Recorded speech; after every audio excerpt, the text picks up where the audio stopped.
प्रिय छात्र छात्राओं, शुभ स्नेह आशीष। मैं बीके सिंह, प्रधानाचार्य नवजीवन इंटर कॉलेज पटरवा, जनपद कुशीनगर। आज हम कक्षा 12वीं के विद्यार्थियों के लिए गणित विषय के अंतर्गत सदिश बीजगणित चैप्टर का प्रारंभ करेंगे, जिसमें हम मुख्य रूप से सदिश बीजगणित के बारे में बताएंगे। साथ ही साथ इसके प्रकार, कोसाइन आदि की चर्चा करेंगे।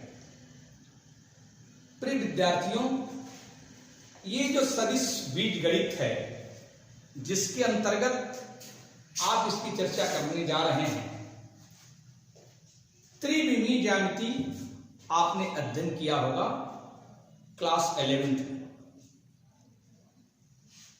जिसके अंतर्गत उन सभी विमाओं की और उस पर लिखे जाने वाले बिंदुओं की निर्देशांक आपने पढ़ा है।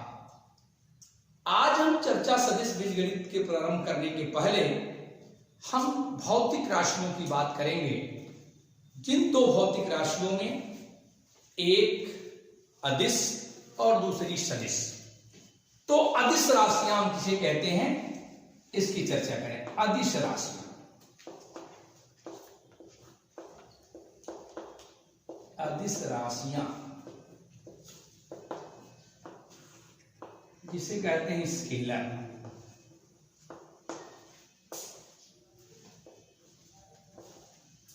वास्तव में ये अदिश राशियां जिसे स्केलर कहते हैं,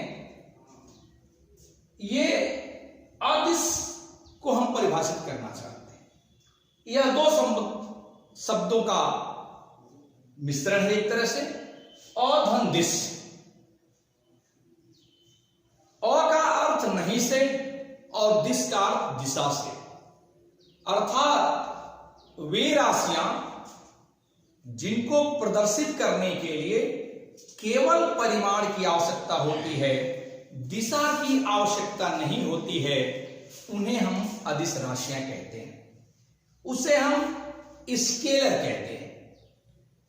तो ऐसी जो राशियां हैं, वे कौन सी राशि है? जैसे मुझे दूरी को प्रदर्शित करना हो, आपसे कहा जाए कि 1.7 किलोमीटर की दूरी तय करिए, तो 1.7 किलोमीटर की जो दूरी होगी, आप जहां खड़े हैं वहां से किसी दिशा में तय कर सकते हैं, वह 1.7 किलोमीटर को प्रदर्शित करेगी। अर्थात उसमें दिशा की आवश्यकता आपने महसूस नहीं किया, इसलिए वह दूरी जो राशि है वह क्या है, अदिश है। ऐसे ही ताप, ऐसे ही अन्य बहुत सारी राशियों को आप जानते हैं, आयतन, क्षेत्रफल, जिसमें दिशा की कोई आवश्यकता नहीं होती है। अर्थात इन राशियों में प्रदर्शित करें, हम लिख सकते हैं दूरी, हम लिख सकते हैं चाल,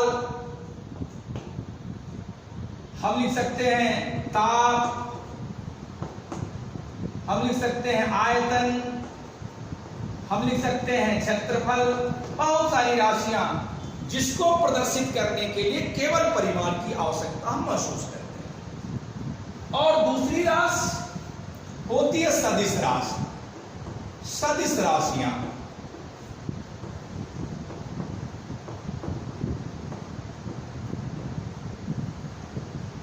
जिसे आप कहते हैं वेक्टर्स,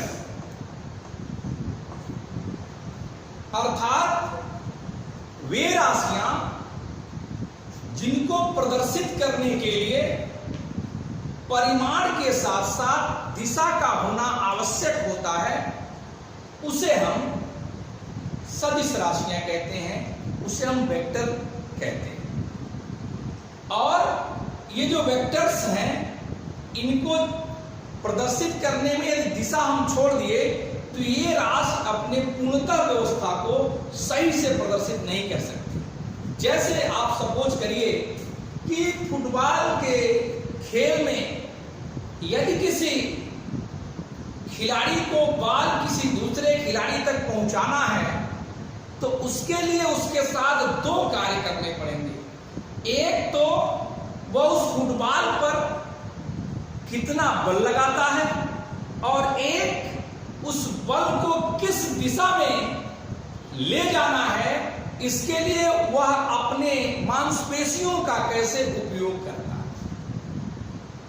यदि उस बॉल को हम कहीं मार दें तो अब उस दूसरे खिलाड़ी को वह बॉल नहीं प्राप्त होगी, लेकिन यदि उस दूसरे खिलाड़ी तक बॉल पहुंचानी है तो उसके लिए आवश्यक है कि उस खिलाड़ी के तक पहुंचने के लिए उस बॉल पर हमें कितना बल लगाना पड़ेगा, साथ ही साथ उस खिलाड़ी तक पहुंचाने के लिए हमको बॉल को किस दिशा में मोड़ना पड़ेगा, ये दोनों आवश्यक होगा। अर्थात ऐसी राशियों को हम सदिश राशियों के नाम से जानते हैं, जिसमें विस्थापन है, वेग है, बल है, अन्य बहुत सारी राशियां बल आगुण है, जिसमें इनके बिना, दिशा के बिना उस राशि को हम पूर्णतः व्यक्त नहीं कर सकते। उस राशियों में मैंने कहा क्या है, विस्थापन। विस्थापन क्यों कह रहा हूं? विस्थापन में दिशा का होना आवश्यक है। अर्थात यदि मैंने कहा आपसे कि आप +5 किलोमीटर चलिए, तो आप जहां हैं वहां से दो दिशाओं में +5 को निरूपित किया जा सकता है। गणितीय आधार पर वहां से आप अगर दाहिने तरफ 5 किलोमीटर चले तो उसको +5 किलोमीटर हम विस्थापन मानेंगे, और जहां खड़े हैं वहां से +5 किलोमीटर आगे चले उसको हम +5 विस्थापन मानेंगे, क्योंकि जो शेष दो बाएं तरफ और अपने स्थान से पीछे तरफ चलना, यह राशियां माइनस को निरूपित करती हैं। तो ये विस्थापन है, वेग है, बल है, बल आघूर्ण है, इत्यादि बहुत सारी राशियां हैं जिनको प्रदर्शित करने के लिए हमें दिशा की आवश्यकता पड़े। अब हम सदिश बीजगणित की चर्चा करें। वास्तव में सदिश बीजगणित में हम सदिश राशियों को कैसे प्रदर्शित करते हैं, इसकी हम चर्चा करें। जो सदिश राशियां हैं, मान लीजिए एक रेखा मैंने खींचा, यह एक रेखा, ये ठीक ऐसे इतनी बराबर दूसरी रेखा, और ठीक ये तीसरी रेखा जिसमें दो बिंदु दिए हैं। पहली जो रेखा है भले ही दूसरी रेखा के बराबर है, लेकिन इन दोनों रेखाओं की दिशा परिवर्तित है। यह रेखा इस दिशा को निरूपित कर रहा है, जबकि दूसरी रेखा उसके विपरीत दिशा को निरूपित कर रहा है। और यह रेखा के बीच जो दो बिंदु हैं, वह दो बिंदुओं के बीच एक दिशा भी निरूपित है, इसे कहते हैं दिष्ट रेखा। अर्थात यह जो रेखा है वह दिष्ट रेखा के नाम से जानी जाती है। यह रेखाखंड इस बात को प्रदर्शित करता है कि इसका परिमाण AB की लंबाई के बराबर है, तथा जो इसकी दिशा है वह A से B की ओर है। अर्थात किसी भी सदिश को प्रदर्शित करने के लिए दो बिंदुओं की आवश्यकता होती है। उन दो बिंदुओं में एक बिंदु प्रारंभिक बिंदु तथा दूसरा अंतिम बिंदु कहलाता है, इनिशियल पॉइंट और लास्ट पॉइंट। तो जो लास्ट पॉइंट है उस तरफ आपका वह किरण आरेख जाएगा। जैसे अर्थात हम कह रहे हैं इनिशियल पॉइंट प्रारंभिक बिंदु, इनिशियल पॉइंट जिसे हम कह रहे हैं प्रारंभिक बिंदु। अर्थात किसी भी सदिश को जब हम प्रदर्शित करते हैं तो वह सदिश जिस बिंदु से प्रारंभ होता है उसे हम उस सदिश का प्रारंभिक बिंदु कहते हैं, और दूसरा लास्ट पॉइंट या इसे कहते हैं अंतिम बिंदु। अंतिम बिंदु अर्थात कोई सदिश जिस बिंदु के तरफ जाता है और वहां तक रुक जाता है उसे आप अंतिम बिंदु कहते हैं। जैसे यदि कोई रेखा आपने ऐसे खींचा तो यहाँ आपका यदि रेखा आपने बी लिया और यह आपका ए लिया, तो ए से बी की सदिश को हम ऐसे डिनोट करते हैं A B, vector A B के रूप में डिनोट करते हैं। यह वेक्टर ए बी इस बात को प्रदर्शित करता है कि ए आपका प्रारंभिक बिंदु है और बी आपका अंतिम बिंदु है, और इस सदिश को प्रदर्शित करने के लिए आप ए से चल रहे हैं किसकी तरफ, बी की ओर चल रहे हैं। लेकिन यही यदि परिमाण रहता, सेम परिमाण रहता, जैसे यहां रहता है और ये मैं ये यहां लिखता और यहां बी लिखता, और पता ये चलता कि आप सदिश को प्रदर्शित करने के लिए आपने बी को प्रारंभिक बिंदु मान लिया है। तो यदि बी को आप प्रारंभिक बिंदु मानते हैं तो निश्चित तौर से यह जो सदिश अंतिम जो दिशा होगी बी से ए की तरफ होगी, अर्थात इस वेक्टर को हम बी ए से डिनोट करते हैं।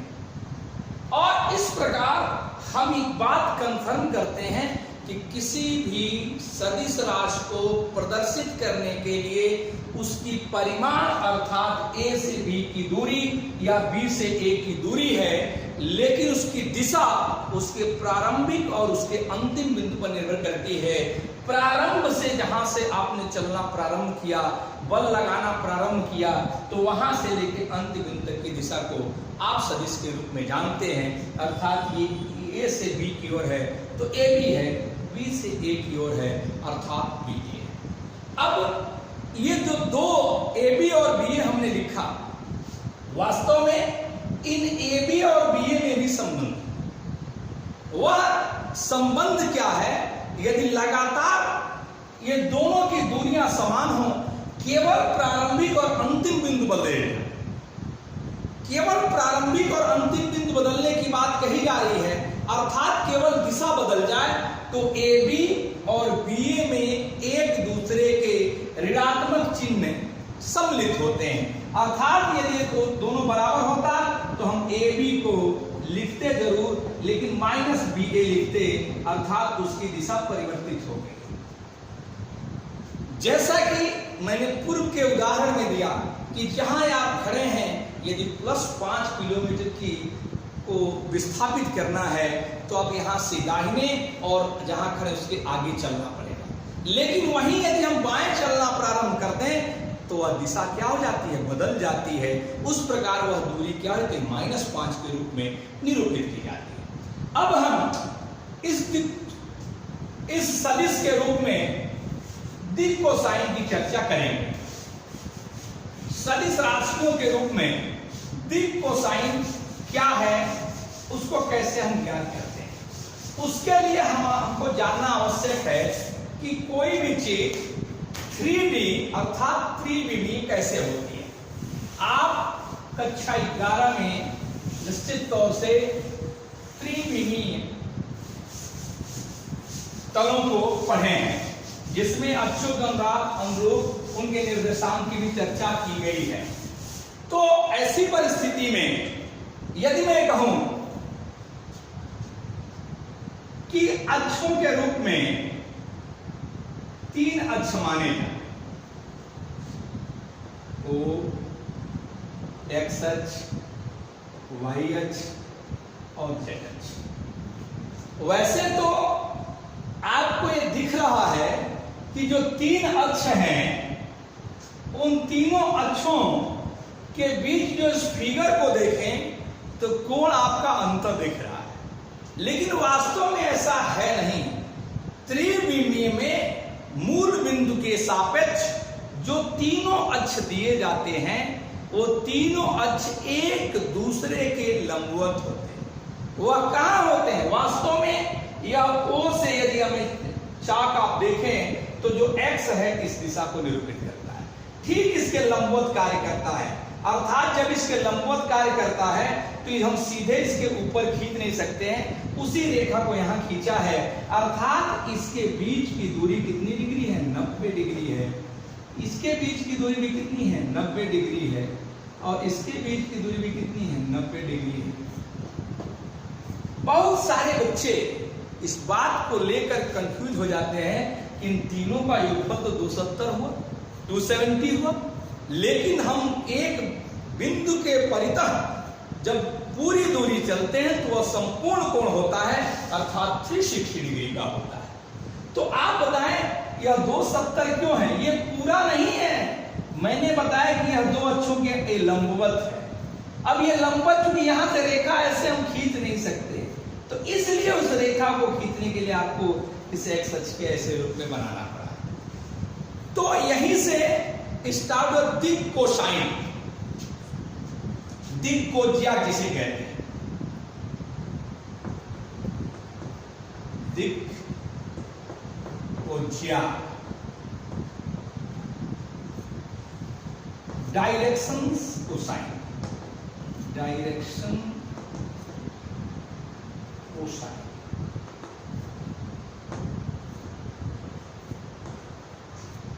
दिक् कोज्या अक्षों के अनुरूप किसी भी बिंदु को आप प्रदर्शित करें तो वह बिंदु जहां भी हो, जैसे मान लीजिए उस तल में एक बिंदु मैंने ले लिया P, तो O से P अर्थात O आपका प्रारंभिक बिंदु और P आपका अंतिम। तो इस OP को निर्देशांक के रूप में कैसे प्रदर्शित करते हैं? यदि इस बिंदु तक पहुंचने के लिए आप x अक्ष पर x दूरी चले हों, x अक्ष पर x दूरी चले हों, y अक्ष पर y दूरी चले हों और z अक्ष पर z दूरी चले हों, तो इस P का जो निर्देशांक होगा वह x, y, z और OP को उस वेक्टर के रूप में हम प्रदर्शित करेंगे, अर्थात जो वेक्टर OP है उसको हम इस रूप में प्रदर्शित करते हैं जिसका निर्देशांक x, y, z। और इस आधार पर हम दिक् कोज्या को परिभाषित करते हैं, डायरेक्शन कोसाइन को परिभाषित करते हैं। तो किसी भी सदिश, अर्थात सदिश क्या है? OP है। इस सदिश का अक्षों से बने हुए कोण की कास अर्थात कोज्या, ट्रिग्नोमेट्रिकल फंक्शन है कास। किसी भी सदिश का उनके अक्षों से बनने वाले कोण की कोज्या अर्थात कास का मान उस सदिश का डायरेक्शन कोसाइन या दिक् कोज्या कहलाता है। अब थोड़ा गौर करें, मान लीजिए यह रेखा अल्फा कोण बनाती है,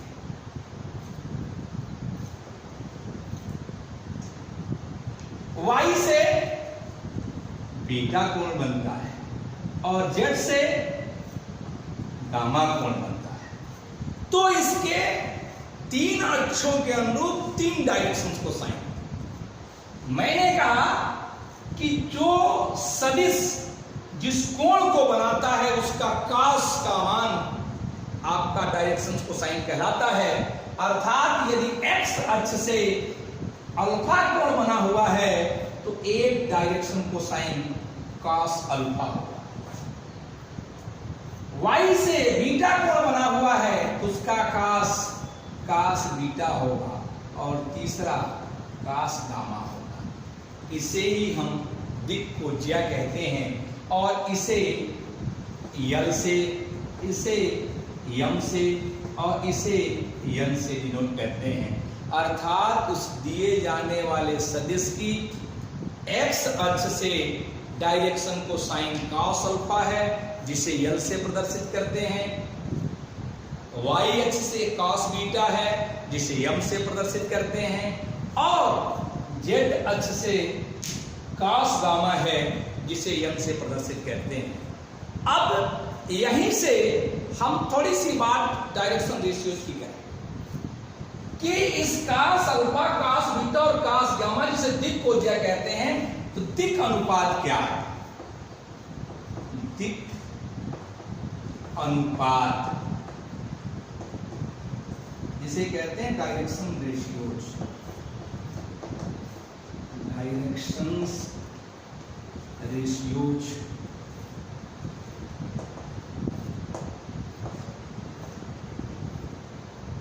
दिक् अनुपात क्या है? यदि आप 3D पर गौर करें, आप किसी कमरे को देखिएगा, एक कमरा जो बना होता है उसकी लंबाई को आपने x अक्ष ले लिया, चौड़ाई को आपने y अक्ष ले लिया और जो ऊंचाई है उसे z अक्ष ले लिया। तो इसमें आप गौर करेंगे, जब रूम का एक आकृति आपके मना स्थिति में समाहित होगी, तब वहां आप गौर करिए कि बीच में एक बिंदु P है और P से उसको मिलाया गया।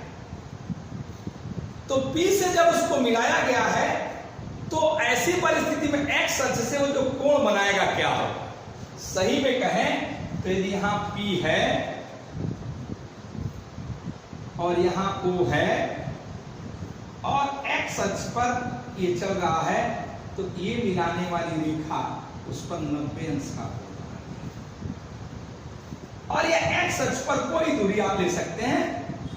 और यह आप जो कोण मैंने बनाया है, आप वास्तव में ये समझिए, यहां से इसको मैं मिला दूं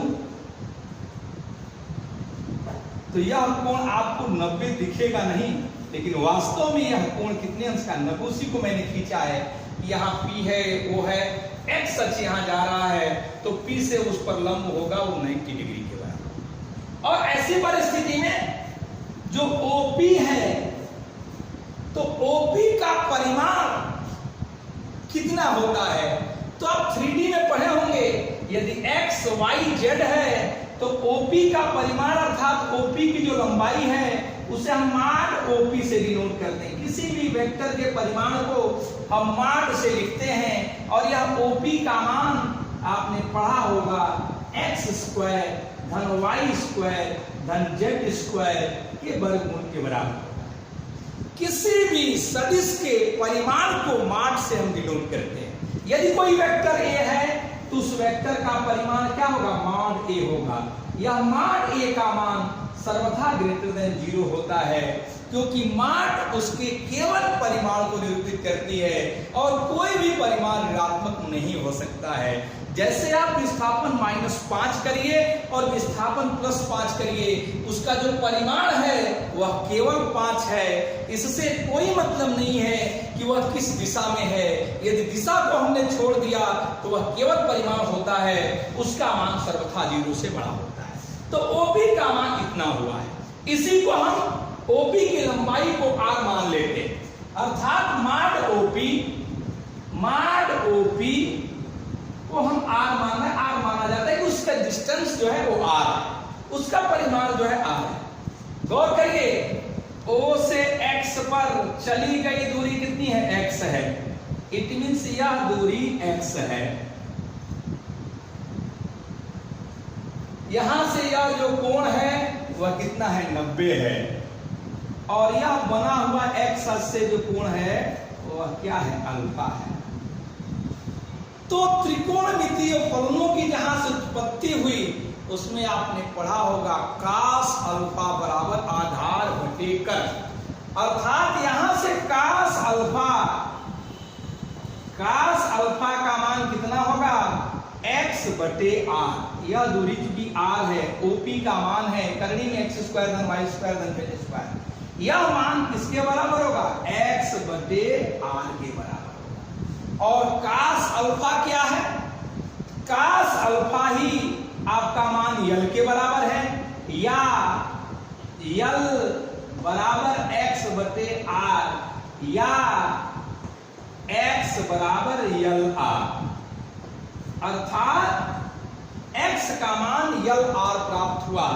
अर्थात हमने सपोज किया कि O से x पर चली गई दूरी यदि x थी तो उसमें x का मान यल r के बराबर, जहां यल क्या है? x अक्ष का डायरेक्शन कोसाइन है, दिक् को ज्या।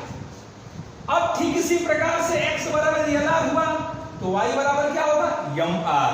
z बराबर क्या होगा? यन r। तो x बराबर जो आपने लिखा y बराबर इसमें लिख देता, y बराबर तो वो हो जाता mr, z बराबर लिखता वह होता nr। तो इस प्रकार से इसी चित्र से हमने स्पष्ट किया कि x का मान LR है, y का मान mr है, z का मान nr है। तो ये जो मान प्राप्त होते हैं अर्थात LR, mr और nr, ये जो मान होगा nr, यही आपके किसी भी दिए जाने वाले सदिश के दिक् अनुपात कहे जाते हैं। और दिक् अनुपात जो कहे जाते हैं तो उसका mr और nr एक तरह से आप कह सकते हैं कि जो डायरेक्शंस कोसाइंस हैं और जो डायरेक्शंस रेशियोज हैं उनके अनुपात सर्वथा बराबर होते हैं। क्योंकि इसमें l से भाग दें तो r होगा, इसमें m से भाग दें तो r होगा, इसमें n से भाग दें तो r होगा। इससे क्या स्पष्ट हो गया कि जो डायरेक्शन कोसाइंस हैं और जो डायरेक्शन रेशियोज हैं इन दोनों का अनुपात सर्वथा समान होता है और वह समान अनुपात उस दिए जाने वाले सदिश के परिमाण को निरूपित करता है अर्थात r को निरूपित करता है। अब यहां से एक बात, एक संबंध की स्थापना मैं थोड़ा करूं डायरेक्शन कोसाइंस के लिए कि ये डायरेक्शन कोसाइंस जिस रूप में दिए जा रहे हैं इनमें से क्या संबंध होते हैं और उस संबंधों के आधार पर एक रिलेशन भी हम प्राप्त करते हैं l, m और n में कि किसी भी दिए जाने वाले सदिश के लिए l, m और n के रिलेशंस कैसे हैं, वो मान कैसे हैं। गौर करें, क्योंकि आप एक बात दिए जाने वाले सदिश को आपने पहचाना और उसमें एक बात आपने जाना कि OP जो है वह r के बराबर है और वह r करड़ी में x स्क्वायर धन y स्क्वायर धन z स्क्वायर के बराबर है। तो अभी मैंने एक मान लिखा था जो डायरेक्शन कोसाइन के लिए था l बराबर x बाई r, m बराबर y बाई r, z बराबर n by r, sorry l m n बराबर z बाई r। तो इन तीनों मानों पर गौर करिए और तीनों के वर्गों का योग प्राप्त करें अर्थात किसी सदिश के डायरेक्शंस कोसाइन अर्थात दिक् कोज्या के वर्गों का योग हम प्राप्त करना चाहते हैं। तो वर्गों का योग it means l square m square plus n square. देखिए क्या आ रहा है l square plus m square plus n square is equal to x square बटे r स्क्वायर धन y स्क्वायर बटे r स्क्वायर धन z स्क्वायर बटे r स्क्वायर। यह मान क्या हुआ x स्क्वायर धन y स्क्वायर धन z स्क्वायर बटे r स्क्वायर और चूंकि r का मान करड़ी में x स्क्वायर धन y स्क्वायर धन z स्क्वायर है तो r स्क्वायर का मान करड़ी हट जाएगी अर्थात ये मान हो जाएगा x स्क्वायर धन y स्क्वायर धन z स्क्वायर बटे x स्क्वायर धन y स्क्वायर धन z स्क्वायर। ये मान दोनों समान हैं जिसकी वैल्यू 1 आएगी। अतः आप कह सकते हैं l स्क्वायर धन m स्क्वायर धन n स्क्वायर इक्वल टू 1। इस प्रकार हम किसी भी सदिश के दिक्कोज्याओं के वर्गों का योग सर्वथा 1 के बराबर होता है और इस बात को हम सिद्ध भी किए हैं और इसका हम कहीं उपयोग भी कर सकते हैं। जैसे यदि कह दिया जाए किसी भी दिए जाने वाले सदिश के दो डायरेक्शन कोसाइंस कितने हैं तो तीसरे डायरेक्शन कोसाइन का मान ज्ञात करिए। तो निश्चित तौर से पहले और दूसरे का मान रख देंगे तो तीसरे का मान प्राप्त हो जाएगा। इस प्रकार से इन तीनों में किसी दो का मान दिए होने पर तीसरे का मान आप आसानी से ज्ञात कर सकते हैं। अब हम थोड़ी सी चर्चा सदिश के प्रकार की करें। काइंड्स ऑफ वेक्टर्स अर्थात सदिश कितने प्रकार के होते हैं। और सदिश के प्रकार जो आप जानेंगे उसके नाम से ही बहुत सारी चीजें कंफर्म है, लेकिन आप इसके पहले सदिश के प्रकार के लिए परिमाण और दिशा का ज्ञान होना आवश्यक है, जिसकी चर्चा मैं लगातार कर रहा हूं और उसका ही उपयोग करूंगा। तो सदिश के प्रकार, सदिश के प्रकार, काइंड्स ऑफ वेक्टर।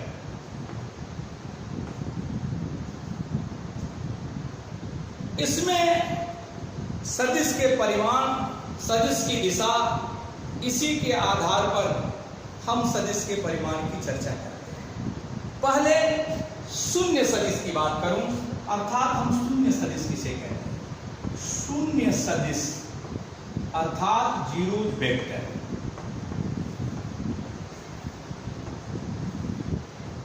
ऐसा सदिश जिसका परिमाण शून्य हो उसे हम शून्य सदिश अर्थात जीरो वेक्टर कहते हैं। ऐसे वेक्टर के प्रारंभिक और अंतिम बिंदु सर्वथा समान होते हैं, क्योंकि जहां से आप प्रारंभ करेंगे और वही आपका अंतिम बिंदु होगा, अर्थात आप प्रारंभिक बिंदु से अंतिम बिंदु के लिए कोई दूरी नहीं चले, अर्थात वह डिस्टेंस जीरो के रूप में होगा, उसे आप शून्य वेक्टर कहते हैं। अर्थात जैसे मान लीजिए कि इसका परिमाण शून्य होना चाहिए, अर्थात मान शून्य होना चाहिए, तो उस रूप में जैसे मैंने लिखा ए, इससे पता चलता है कि आपका प्रारंभिक बिंदु ए है, अंतिम बिंदु भी ए है, तो इसकी जो वैल्यू प्राप्त होगी वह शून्य होगी। अर्थात इसी प्रकार से जो बी लिख दूं, फिर सी लिख दूं, तो या यम लिख दूं, ये जितने भी सदिश हैं वह किसी न किसी शून्य सदिश को प्रदर्शित करते हैं, और वो शून्य सदिश की वैल्यू ऐसे आप लिखें माड ए बराबर 0 बराबर माड सी या माड यम या माड बी। तो इस प्रकार से पहला प्रकार हमने बताया शून्य सदिश का। दूसरा प्रकार इकाई सदिश या मात्रक सदिश, मात्रक आबलिक इकाई सदिश। ऐसे सदिश को यूनिट वेक्टर के नाम से आप जानते हैं, और ऐसा सदिश जिस सदिश का परिमाण 1 के बराबर हो, अर्थात इकाई हो, वह एक इकाई के रूप में प्रदर्शित होने वाला होगा, उसे आप इकाई सदिश के नाम से जानते हैं। अर्थात किसी भी दिए जाने वाले सदिश यदि वेक्टर ए है तो इसका इकाई सदिश ए पर कैप लगा के हम प्राप्त करते हैं, और वास्तव में ए कैप इकाई सदिश अर्थात मात्रक सदिश को प्रदर्शित करता है, और इसका मान माड ए वेक्टर ए बटे माड ए के बराबर होता है। इसी को ऐसे भी लिखा जा सकता 1 अपान माड ए इंटू वेक्टर ए। दोनों ही रूप यही है, अर्थात किसी भी सदिश का जो मात्रक सदिश है वह इस रूप में होता है कि उसका परिमाण सर्वथा इकाई के बराबर अर्थात 1 के बराबर होता है। तीसरा कहते हैं ऋण सदिश। ऋण सदिश, ऋण सदिश किस रूप में होता है? ऋण सदिश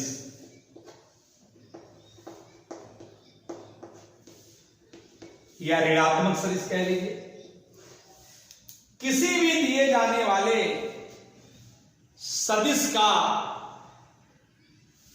यदि दिशा बदल जाए, प्रारंभिक और अंतिम बिंदु बदल जाए, तो उसे नेगेटिव वेक्टर्स कहते हैं।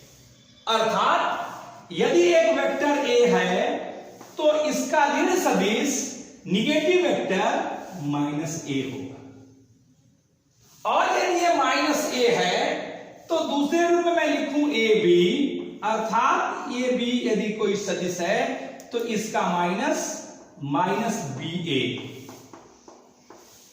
अर्थात आप ये बात कह सकते हैं कि ऐसे सदिश जिसके प्रारंभिक बिंदु और अंतिम बिंदु इन दोनों में परिवर्तन हो जाए, अर्थात प्रारंभिक बिंदु अंतिम बिंदु पर चला जाए और अंतिम बिंदु प्रारंभिक बिंदु पर चला जाए, तो उस सदिश को ऋण सदिश के नाम से हम जानते हैं, उसे नेगेटिव के रूप में हम जानते हैं। एक जो सदिश है जिसे आप कहते हैं सह-आदिम सदिश, तो सह-आदिम सदिश अर्थात को इनिशियल, चौथा है सह-आदिम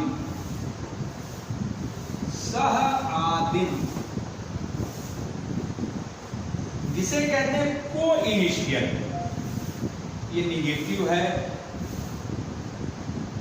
ये लिखना इसके बाद को इनिशियल इसी से कंफर्म होगा, इसके अंग्रेजी नाम से आसानी हो जाती है।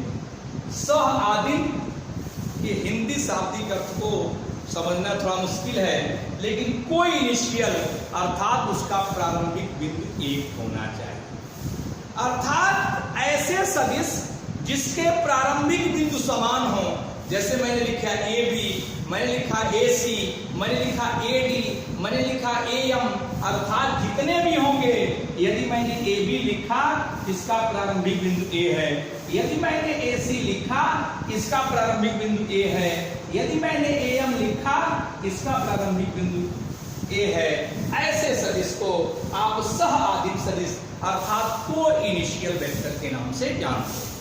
और पांचवा जो प्रकार है जिसे कहते हैं संरेख सदिश, संरेख,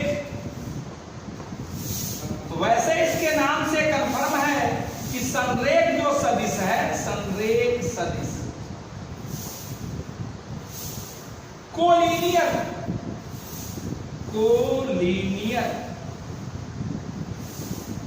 वेक्टर, अर्थात ऐसे सदिश जो एक समान हो, वैसे तो एक ही रेखा का सेंस है, लेकिन सदिश में यदि वो परिमाण में समान हो और उसकी दिशाएं भी समान हो, इस सेंस में अर्थात ऐसे सदिश जो एक ही दिशा में चल रहे हो, समानांतर दिशाओं में चल रहे हो, उन्हें आप संरेख सदिश कहते हैं। वैसे एक रेखा ऐसे हमने खींच दिया तो इस पर पड़ने वाला ए बी, यहां हो गया सी, एक सदिश हो जाएगा ए बी, एक सदिश हो जाएगा ए सी, इन्हें संरेख कहते हैं। लेकिन इसी के पैरेलल यदि कोई रेखा चलती दूसरी, यदि वो डी हो गई तो वह भी संरेख सदिश के नाम से जानी जाती है। और एक सदिश जो छठवां है जिसे आप कहेंगे समान सदिश, समान सदिश अर्थात इक्वल वेक्टर, ऐसे सदिश जिस सदिश का परिमाण व दिशा दोनों समान हो, ऐसे सदिश, ऐसे वेक्टर्स जिसकी परिमाण और दिशाएं दोनों समान हो, उन्हें आप समान सदिश अर्थात इक्वल वेक्टर के नाम से जानते हैं। वैसे तो वेक्टर्स के रूप में हम जिस राशि को प्रदर्शित करते हैं उसके साथ साथ दिशाओं का होना भी आवश्यक होता है, अर्थात कोई भी सदिश हम जब प्रदर्शित करेंगे तो उसकी परिमाण के साथ, जैसे मैंने लिखा ए और बराबर लिख दिया बी, इससे पता चला कि माड ए बराबर माड बी होगा, तथा सदिश ए की जो दिशा होगी इस सदिश बी के दिशा के क्या होगी, बराबर होगी। प्रिय बच्चों, आज के कक्षा बस इतना ही, धन्यवाद।